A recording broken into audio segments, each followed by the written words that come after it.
Seorang masinis bernama Julian Dwi Setiono menjadi salah satu korban meninggal dalam kecelakaan antara dua kereta api KA Turangga dan KA Lokal Bandung Raya. Kecelakaan tersebut terjadi di kilometer 181+700 antara Stasiun Haur Pugur Stasiun Cicalengka, Kabupaten Bandung, Jawa Barat pada Jumat 5 Januari 2024 sekitar pukul 6.03 waktu Indonesia Barat.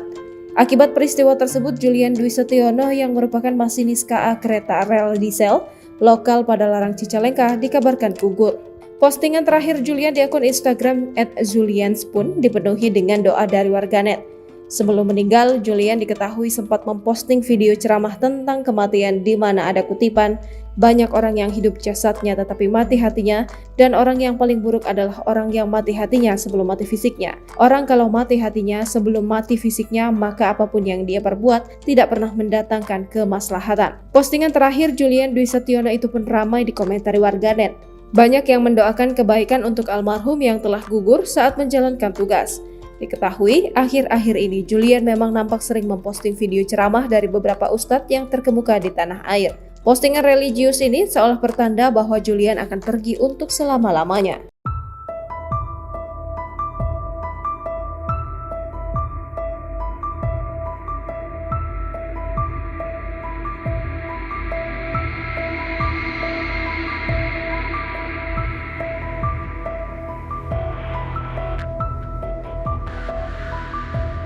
Download Tribun X sekarang, menghadirkan lokal menjadi Indonesia.